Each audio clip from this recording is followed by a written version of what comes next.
કેનેડામાં આગામી મહિનાથી રેઇન ટેક્સ લાગુ થઈ રહ્યો છે, એટલે કે વરસાદના પાણી ઉપર ટેક્સ.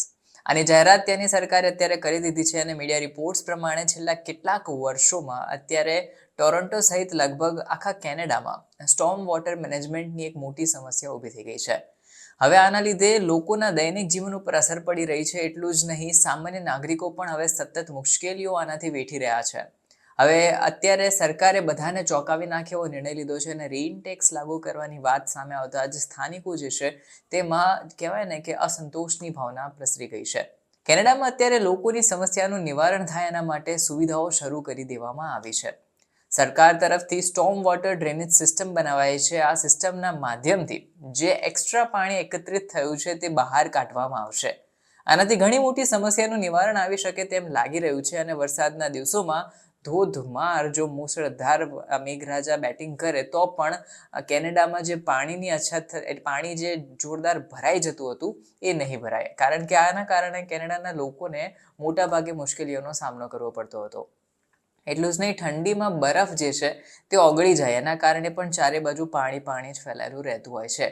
શહેરમાં મકાનોથી લઈને રસ્તાઓ ઉપર પણ હવે કોન્ક્રીટના બનેલા છે, તેવામાં પાણી પણ ઝડપથી સુકાઈ જાય એવું બનતું નથી. જો પાણી ત્યાર પછી બહાર રસ્તાઓ પર આવી જાય તો પણ અન્ય એક સમસ્યા ઊભી થઈ જાય છે. આનાથી મોટા ભાગે ખાબોચિયા ભરાઈ જાય છે અને કેનેડામાં પણ રસ્તાઓમાં જે નાળાઓ છે તે પણ ફૂલ થઈ જાય છે, ચક્કાજામ થઈ જાય છે અને પછી ઓવરફ્લો થાય છે. અને ઓવરફ્લો થવાના કારણે વરસાદી માહોલમાં આ મામલો વધારે ગંભીર બની જાય છે.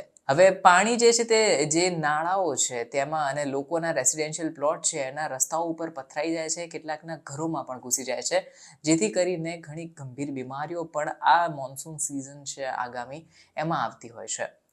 હવે લોકો જે છે તે હોસ્પિટલ ભેગા પણ થાય છે, કારણ કે વાયરલ ઇન્ફેક્શન વધી જાય છે. હવે આ બધી સમસ્યાઓના તાગ માટે હવે રનઓફની સમસ્યાથી બહાર આવવા માટે ટોરન્ટો પ્રશાસને storm water charge and water service charge consultation સાથે વાત શરૂ કરી દીધી છે.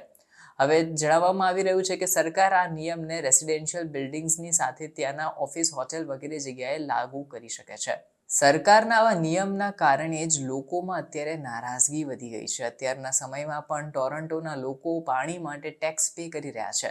તેવામાં હવે સ્ટોર્મ વોટર મેનેજમેન્ટનો નવો ખર્ચો તેમના માટે અસહ્ય અનુભવાઈ રહ્યો છે. તે લોકો આ અંગે સખત નારાજ છે અને અનુમાન લગાવી રહ્યું છે કે નવા નિયમ આવવાથી આવા લોકોના ખર્ચાઓ સતત વધી જશે, કારણ કે જો આમાં પણ ટેક્સ ભરવો પડશે તો તેમની જે દૈનિક આવક છે એમાંથી પણ મોટા ભાગનો હિસ્સો ત્યાં જતો રહેશે.